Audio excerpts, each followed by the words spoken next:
আসসালামু আলাইকুম। আমি মোহাম্মদ উজ্জ্বল প্রামাণিক, প্রভাষক হিসাব বিজ্ঞান, রংপুর মডেল কলেজ। গতদিন আমরা যে অবচয় নির্ণয় করেছিলাম তা ছিল স্থির পদ্ধতি বা সরলরৈখিক পদ্ধতি। আজকের অবচয়ের বিষয় হচ্ছে ক্রমহ্রাসমান সমান পদ্ধতিতে অবচয়। সিলেট বোর্ড 2022 অথবা ঢাকা অনুরূপ অঙ্ক রিপিট হয়েছিল, কমন আসছিল আমার প্রিয় শিক্ষার্থীদের জন্য। হিসাব বিজ্ঞান প্রথম পত্র অষ্টম অধ্যায় সিলেট বোর্ড 2022 নিয়ে বসে আমার অঙ্কটার সমাধান দেখলেই আমার প্রিয় শিক্ষার্থীরা আশা করি ক্লাসটা ভালো করে বুঝতে পারবে। তো বেশি দেরি না করে আমি আমার ক্লাসে চলে যাচ্ছি। অবচয় হিসাব। তো প্রথমত ক্রমহ্রাসমান সমান যে পদ্ধতি হচ্ছে একটা হিসাব, অবচয় হিসাবের একটি পদ্ধতি। আমি আগের দিনে সরলরৈখিক পদ্ধতি আলোচনা করেছিলাম। আজকে ক্রমহ্রাসমান সমান পদ্ধতিতে অবচয় নির্ণয় করা শেখাবো। তো এখানে মাথায় রাখতে হবে যে এখানে অবচয়ের হার যদি দেওয়া থাকে, অবচয়ের হার অবচয়ের হার থাকলে ওই হার ধরে আমাকে অঙ্ক করতে হবে। আর যদি অবচয়ের হার না থাকলে আমাকে অবচয়ের হার বের করতে হবে। যদি অবচয়ের হার দেওয়া থাকে তাহলে ওই অবচয়ের হার ধরেই আমাকে অঙ্কটা সমাধান করতে হবে, না হলে আমাকে অবচয়ের হার বের করতে হবে। তখন সেটা হয়ে যাবে দ্বিগুণ ক্রমহ্রাসমান পদ্ধতি। এখানে ক্রমহ্রাসমান বলেছে, ঠিক আছে, তখন ওটা দ্বিগুণ ক্রমহ্রাসমান পদ্ধতি হয়ে যাবে যদি অবচয়ের হার দেওয়া না থাকে। তো আমার প্রশ্নটা পড়ে নিয়ে দেখা যাক কি হয়। সাদিয়া এন্টারপ্রাইজ 1 জানুয়ারি 2016 সালে 2,50,000 টাকায় একটি মেশিন ক্রয় করে, যার আয়ুষ্কাল ছিল 10 বছর, ভগ্নাবশেষ মূল্য 5,000 টাকা। তিনি ক্রমহ্রাসমান পদ্ধতিতে অবচয়ের হিসাব বন্ধ করেন 31 ডিসেম্বর প্রতি মাসে। এখানে অবচয়ের হার দেওয়া নেই, এখানে কোনো অবচয়ের হার দেওয়া নেই। তার মানে আমাকে মাথায় নিতে হবে এই অঙ্কটাই এখন দ্বিগুণ ক্রমহ্রাসমান পদ্ধতি। যদি অবচয়ের হার দিয়ে থাকতো আমরা সেই অবচয়ের হার ধরেই কাজ করতাম। যেহেতু দেওয়া নাই তাহলে বুঝে নিতে হবে এটা আমার কি দ্বিগুণ ক্রমহ্রাসমান পদ্ধতিতে। তাহলে ক নম্বর প্রশ্ন এখানে বলতে পারবে কি, ক নম্বর পদ্ধতিতে আমাকে এখানে বলবে যে অবচয়ের হার নির্ণয় করো। প্রশ্নটা আমি আন্দাজে বলতেছি না, আমার প্রিয় শিক্ষার্থীরা সিলেট বোর্ড 2022 বের করে প্রশ্নটা দেখলে বুঝতে পারবে ক নম্বর প্রশ্ন কি বলেছে। ক নম্বর প্রশ্ন বলেছে আমাকে যে অবচয়ের হার নির্ণয় করতে বলছে। অবচয়ের হার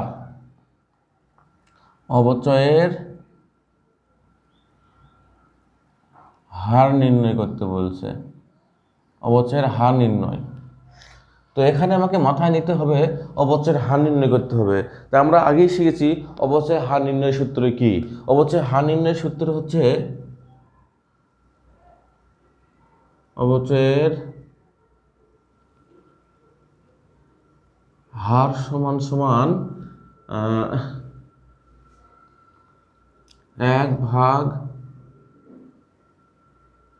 1/আয়ুষ্কাল গুণন 100। তাহলে এটা অবচয়ের হার বের হবে। কিন্তু এখানে যেহেতু ক্রমহ্রাসমান বলছে, তো এই জন্য আমাকে মাথায় নিতে হবে এখানে আরও 2 গুণ করতে হবে। এখানে আরও 2 গুণ করতে হবে। তাহলে 1/10 গুণন 100 গুণন 2, এই 10 দিয়ে 100 ভাগ করলে হয় 10, তাহলে হচ্ছে 20%। তাহলে আমার অবচয়ের হার কত পাইছি? 20%। আশা করি আমার প্রিয় শিক্ষার্থীরা বুঝতে পেরেছে যে অবচয়ের হার কেন 2 গুণ হলো। ক্রমহ্রাসমান পদ্ধতিতে তাই 2 গুণ করে দিলাম। যদি ক্রমহ্রাসমান কথা না থাকতো তাহলে আমার 2 গুণ করতাম না, তখন 10% হতো অবচয়ের হার, সেটা সরলরৈখিক পদ্ধতিতে হতো। আশা করি আমার প্রিয় শিক্ষার্থীরা এই বিষয়ে ভালো করে বুঝতে পেরেছে।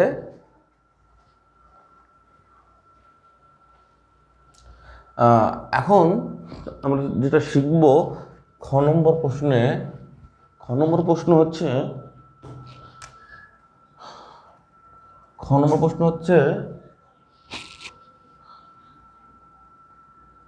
4 বছরের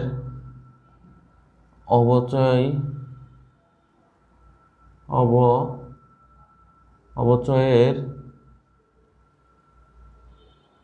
তালিকা অবলিক সারণী তৈরি করো।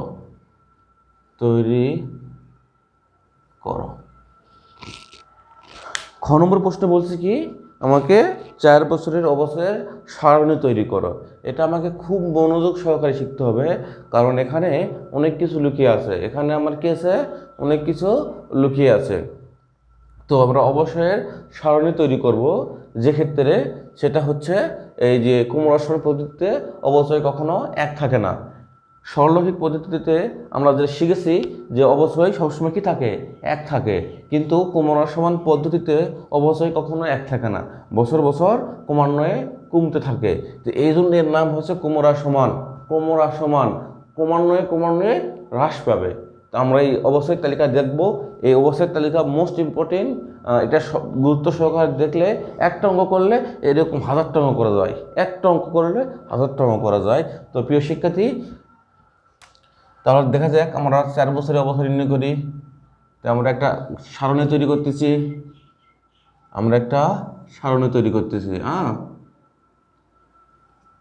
4 বছর, তাহলে এখানে 1 বছর, এটা গেল হলো হিসাবের নামের ঘর। তারপরে 2 বছর, 3 বছর, 4 বছর। আশা করি আমার প্রিয় শিক্ষার্থী বুঝতে পেরেছে। আমরা এখন ঘর দেখাবো কীভাবে। এটা হচ্ছে সাল, এইটা হচ্ছে প্রারম্ভিক মূল্য, অবচয়ের হার, অবচয়, পুঞ্জীভূত অবচয়, সমাপনী মূল্য। তাহলে আমরা এখানে আসবো তারিখ বা সাল। কি এটা আমার সাল, এটা কি আমার প্রারম্ভিক মূল্য, প্রারম্ভিক মূল্য। এটা হলো অবচয়ের হার, এটা হচ্ছে অবচয়ের হার। এটা হচ্ছে আমার অবচয়, এটা হচ্ছে আমার পুঞ্জীভূত অবচয়, পুঞ্জীভূত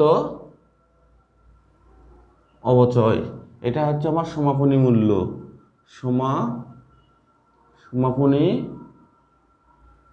সমাপনী মূল্য। এই আমার ঘর হয়ে গেছে। এইরকম ঘর দেখাতে হবে, এর নাম সারণী বা তালিকা। আমরা এখন 2000 কত সাল, 2016 সাল। 2016 সালে মেশিনের ক্রয় মূল্য ছিল 2,50,000 টাকা। এখন প্রিয় শিক্ষার্থীর প্রশ্ন, স্যার আপনি অবচয় নির্ণয় করার সময় আগের অঙ্কে অবচয় থেকে ক্রয় মূল্য থেকে কি করেছি, আমরা ক্রয় মূল্য থেকে আমরা ভগ্নাবশেষ মূল্য বাদ দিছি, কিন্তু আপনি এখন বাদ দিচ্ছেন না কেন? ক্রমহ্রাসমান পদ্ধতিতে অবচয়ের কোনো দাম নেই। তবে হ্যাঁ, অবচয়ের দাম নেই কে বলেছে? অবচয়ের দাম আছে, সেটা হচ্ছে কি শেষ বছরে, আমরা শেষ বছরে সেই ভগ্নাবশেষ মূল্যকে মূল্যায়ন করব। আমরা শেষ বছর যদি পেয়ে থাকি তাহলে আমরা এটা কেমনে মূল্যায়ন করতে হয় আমরা অবশ্যই আমার প্রিয় শিক্ষার্থীদের দেখাবো। দেখি এই অঙ্কে ওই নিয়মটা পাওয়া যায় কি না। যদি পাওয়া যায় তাহলে এই অঙ্কে আমরা ওটা করা শেখাবো, না হলে পরবর্তী ক্লাসে ওটা এইরকম একটা অঙ্ক বেছে নিয়ে আমি আমার প্রিয় শিক্ষার্থীদেরকে বোঝানোর উদ্দেশ্যে আবার একটা ক্লাস ছাড়বো। 2025 সালের অবচয়ের হার কত পার্সেন্ট মনে আছে? অবচয়ের হার ছিল 20%। আমার অবচয়ের হার ছিল 20%। তা আমি 2,50,000 কে 20% করলে হয় 50। এখানে হচ্ছে অবচয় হচ্ছে 50,000, অবচয় হচ্ছে 50,000। প্রথম বছর অবচয় 50,000, তাই প্রথম বছর হিসাবই শুরু হবে 50,000 টাকা দিয়ে, তাই প্রথম বছরে পুঞ্জীভূত অবচয়ও 50,000 টাকাই হবে। এখন সমাপনী মূল্য, তাই আমরা এই মূল্য থেকে অবশ্যই বাদ দিলে পাবো হচ্ছে 2 লক্ষ টাকা। কত? 1000 ও লক্ষ।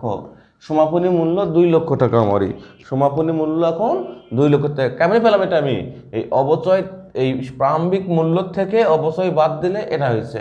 আমি 2017 সাল, এই অবচয়টা এই সমাপনী পরের বছরে প্রারম্ভিক হয়ে আসবে 2 লক্ষ। এখন এরই কত পার্সেন্ট? 20% করলে হচ্ছে কত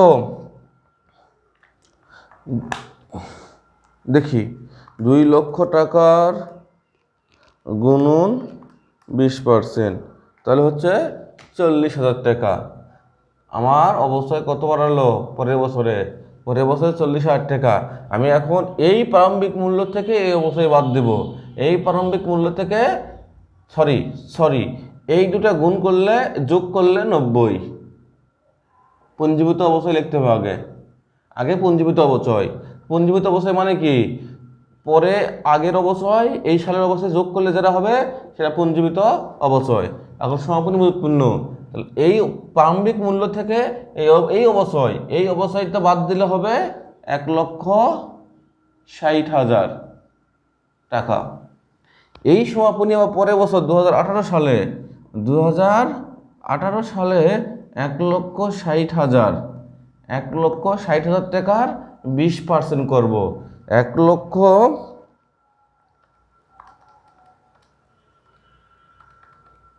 1,60,000 20% করলে হচ্ছে 32,000 টাকা অবচয়। আমার অবচয় দাঁড়াচ্ছে 32,000 টাকা।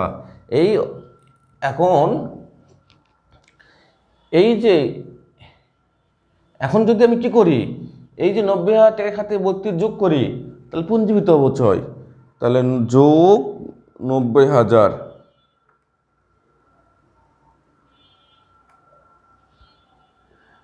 1,22,000 টাকা। তাহলে কেমনে পেলাম? আমি পরে আবার একবার রিভাইজ করব, তখন আরও ভালো করে বুঝে যাবো। দেখি তাহলে এই 1,60,000 থেকে 32 বাদ দেবো। 1,60,000 টাকার থেকে বিয়োগ 32,000,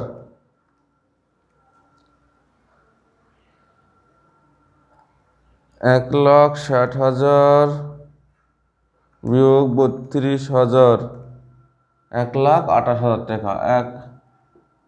1,28,000 টাকা। এটাই পরের বছর 2019 সালে 1,28,000 টাকা 20% অবচয় করলে, গুণন 20% অবচয় করলে 1,28,000 গুণন 20, 25,600 টাকা অবচয়। এই যে 25,600 অবচয় বাড়াচ্ছে, এর সাথে এটা যোগ করলে এটা বাড়াবে, যোগ 1,22,000, 1,47,600 টাকা। এখন 1,28,000, 1,28,000 টাকা থেকে এটা বিয়োগ করে দেবো। 1,28,000 বিয়োগ 25,600, 1,02,400। আমার প্রিয় শিক্ষার্থীদের উদ্দেশ্যে আমি আবার রিভাইজ করতেছি। দেখেন, 2016 সালে 2,50,000 টাকা মেশিন নিয়ে আমি কারবার শুরু করেছি। 20% অবচয় করলে 50,000 টাকা হয়। সেই বছরে পুঞ্জীভূত অবচয় 50,000 টাকায় হয়ে যায়। তো আমরা সমাপনী মূল্য, বছর শেষে মূল্য দাঁড়াবে কত? প্রারম্ভিক সম্পত্তির থেকে অবচয় বাদ দিয়ে যেটা বাড়াবে সেটা সমাপনী। এটাই পরের বছরের শুরুতে আবার সমাপনী হয়ে প্রারম্ভিক হয়ে আসলো। এই প্রারম্ভিকের আবার 20% করলে 40,000 টাকা হয় অবচয়, পুঞ্জীভূত অবচয়। তখন আমরা এই যে এইটা যোগ করে হয়েছে, এটা 50,000 যোগ 40,000 যোগ করলে 90,000 টাকা। এখন সমাপনী মূল্য নির্ণয় করার ক্ষেত্রে দেখব আমরা এই যে প্রারম্ভিক মূল্য থেকে অবশ্যই বাদ দিলে 1,60,000 টাকা সমাপনী। এই সমাপনী পরের বছরে আসে আবার প্রারম্ভিক 20% করলে 32,000, তখন আবার এই 90,000 যোগ 32,000 যোগ করলে হচ্ছে 1,22,000। কিন্তু সমাপনী নির্ণয় করার ক্ষেত্রে আমরা 1,60,000 থেকে এই অবশ্যই বাদ দেবো, এই অবশ্যই বাদ দেবো, চলতি বছরের অবশ্যই বাদ দেবো, দিয়ে 1,28,000 সমাপনী মূল্য। এই সমাপনী মূল্য পরের বছর আসে আবার কী হলো, অবশ্যই প্রারম্ভিক মূল্য দাঁড়ালো। প্রারম্ভিক মূল্যর আবার 20% করবো, এই 20% করে যেটা বাড়া হয়েছে 25,600 টাকা, সেটা এর সাথে এটা যোগ করে এটা পাওয়া গেছে, লিখলাম, এই ঘরে লিখলাম। লেখার পরে সমাপনী নির্ণয় করার ক্ষেত্রে আমরা 1,28,000 টাকা থেকে 25,600 বাদ দিলে 1,02,000 কত, 1,02,400 টাকা সমাপনী মূল্য দাঁড়াইছে। এটা হচ্ছে আমার 4 বছরের তালিকা বা সারণী, 4 বছরের তালিকা বা সারণী। আমার এই অবস্থায় কথাগুলো মাথায় রাখতে হবে, এই অবস্থায় কথাগুলো মাথায় রাখতে হবে। এখানে 32,000 পাইছিলাম, আর এখানে পাইছিলাম 25,600, এই 25,600, এই 4টা অবস্থায় কথা আমার মাথায় রাখতে হবে। যেহেতু আমার খাতা না, তাই আমি উল্টে দেখতে পারবো। আমার প্রিয় শিক্ষার্থী, খাতায় নোট করার সময় এটা মাথায় রাখতে হবে, প্রয়োজন পড়ে ওটা খাতা উল্টে উল্টে আবার সেই তথ্যগুলো নিয়ে পরের অঙ্ক চলে যাবে। তো আমি পরের অঙ্ক চলে যাচ্ছি।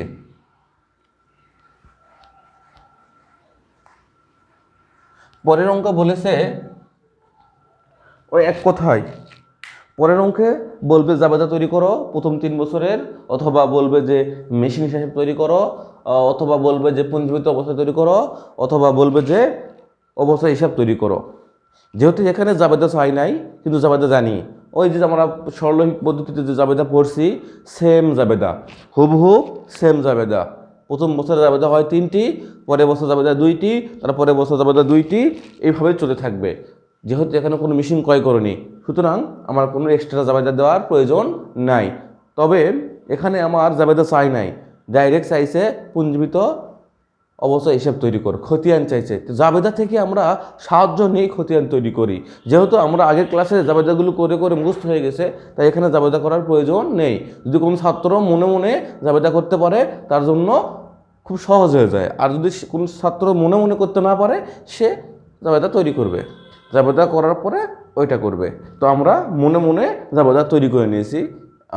তখন আমরা পুঞ্জীভূত অবস্থা তৈরি করব। কি গ নম্বর, গ নম্বরটা হচ্ছে পুঞ্জীভূত অবচয়,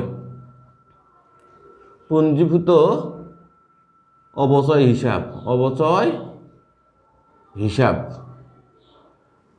আমরা পুঞ্জীভূত অবচয় হিসাব মূলত জানি খতিয়ান, তা আমরা একটা খতিয়ানের ঘর দেখাচ্ছি। খতিয়ানের ঘরটা সুন্দর করে প্রিয় শিক্ষার্থী দেখে নিবে। টিসকে আমরা একটা খতিয়ানের ঘর দেখাচ্ছি, টিসকে একটা খতিয়ানের ঘর দেখাচ্ছি, টিসকে।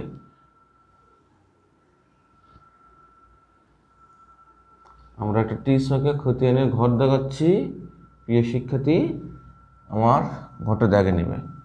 এখানে তারিখ, এটা হচ্ছে বিবরণ, এটা জাবেদা পৃষ্ঠা, এটা হচ্ছে টাকা, এটা সেম তারিখ, এটা হচ্ছে বিবরণ, এটা জাবেদা পৃষ্ঠা, এটা টাকা। এই পাশে হয় ক্রেডিট, এই পাশে হয় ডেবিট।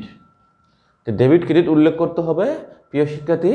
তো আমরা মাথায় রাখবো এখন জাবেদা নিয়ে, পুঞ্জীভূত অবচয় নিয়ে। তাহলে প্রথম বছরে জাবেদা দিয়েছিলাম কি আমরা, ক্রয় হিসাব ডেবিট, নগদান হিসাব ক্রেডিট। তো ওই সালে আমরা 31শে ডিসেম্বর কি দিয়েছিলাম, অবচয় হিসাব ডেবিট, পুঞ্জীভূত অবচয় হিসাব ক্রেডিট। পুঞ্জীভূত অবচয় হিসাব যেহেতু ক্রেডিট পাশে আছে, তাই ক্রেডিট পাশে চলে গেলাম আমরা। তার বিপরীত নাম কি, অবচয়। 2016 সালের 31শে ডিসেম্বর, এটা হচ্ছে অবচয় হিসাব। 2016 সালে অবশ্যই পাইছিলাম 50,000 টাকা, মনে আছে? আগেই বলেছিলাম 2016 সালে অবশ্যই 50,000 টাকা পেয়েছিলাম। পুঞ্জীভূত অবচয় হিসাব ওই সালে আর কোথাও নেই, তো আমরা ডাইরেক্ট চলে আসলাম এটা হিসাবটাকে বন্ধ করার জন্য। 2016 সালের 31শে ডিসেম্বর ব্যালেন্স সিডি 50,000 টাকা। আমরা 50,000 টাকা ব্যালেন্স সিডি করলাম। এটাই আবার পরের সালে সালে 1 জানুয়ারি, এটা 1 জানুয়ারির কি হবে ব্যালেন্স বিডি, ব্যালেন্স বিডি এই 50,000 টাকা হয়ে গেল, সমাপনী এসে বিডি হলো।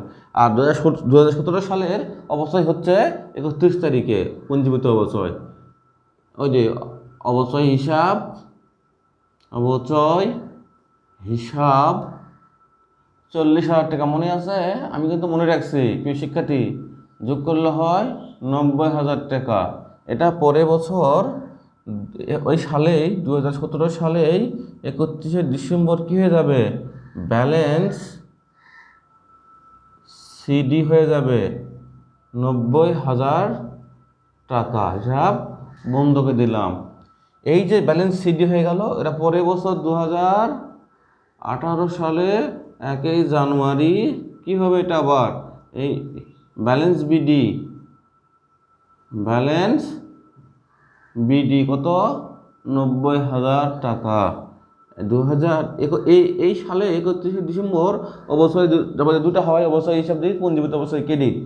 হ্যাঁ, তাহলে এখানে অবশ্যই হিসাব, অবচয় হিসাব কত লিখবো আমরা, মনে আছে প্রিয় শিক্ষার্থী, 32,000 যোগ করলে হয় 1,22,000, আমার মনে আছে কিন্তু প্রিয় শিক্ষার্থী।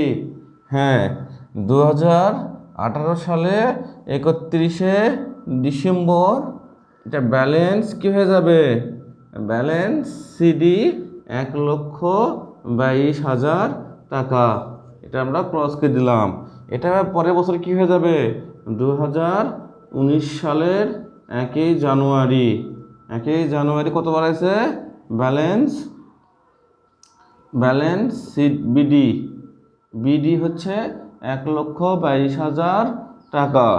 31শে ডিসেম্বর নতুন অবচয়, নতুন অবচয় কত, হিসাব কত মনে আছে, 25,600 টাকা, আমার মনে আছে প্রিয় শিক্ষার্থী, যোগ করলে হয় 1,47,600 টাকা। এরই পরের বছর ওই বছরই 31শে ডিসেম্বর আসে, 31শে ডিসেম্বর হিসাব, 31 December balance C oblique D হয়ে যাবে কত, 1,47,600 টাকা। এই হিসাব ক্লোজ করে দিলাম। কিন্তু কখনোই ব্যালেন্স সিডি রাখা যাবে না, তাই আমরা 2020 সালের 1 জানুয়ারি ব্যালেন্স বিডি 1,47,600 এইভাবে করে রাখবো। পরে আর হিসাব ক্লোজ করব না, পরের আমরা আর এইভাবে হিসাব ক্লোজ করা যাবে না। এই একটা খতিয়ান তৈরি করলাম, যা হচ্ছে পুঞ্জীভূত অবচয়। সেম আমরা সরলরৈখিক পদ্ধতিতে যে খতিয়ান তৈরি করেছিলাম পুঞ্জীভূত অবচয়ের, এটা সেই খতিয়ান হুবহুব সেম, খালি এখানে অবচয়ের মাত্রাগুলো পরিবর্তন হয়ে গেছে, অবচয়ের মাত্রাগুলো পরিবর্তন হয়ে গেছে। সরলরৈখিক পদ্ধতিতে অবচয়গুলো ঠিক ছিল, তাই বারবার ওই অবচয়গুলি বসাইছিলাম, কিন্তু ক্রমহ্রাসমান পদ্ধতিতে আমরা অবচয়ের কমে গেছে, তাই এই জন্য আমাদের অবচয় কি হয়ে গেছে, ক্রমান্বয়ে বাড়তিছে। এই হচ্ছে আজকে আলোচনার বিষয়। তো যদি ক্লাসটা ভালো লাগে, প্রতিনিয়ত ক্লাসটা করতে থাকবেন অবচয়ের। আমি পরবর্তীতে নতুন আর একটা ক্লাস নিয়ে আসবো, এরকম অবচয়ের সম্পত্তি ক্রয় সংক্রান্ত। আমি আগেই বলেছিলাম ধাপ বাই ধাপ ক্লাসগুলো উন্নতি করব, ধাপ বাই ধাপ ক্লাসগুলো উন্নত করব। আশা করি আমি ক্লাসটা বেশি লং করতে চাচ্ছি না, আমার জন্য সবাই দোয়া করবেন। আমি মোহাম্মদ উজ্জ্বল প্রামাণিক, প্রভাষক হিসাব বিজ্ঞান, রংপুর মডেল কলেজ। আসসালামু আলাইকুম।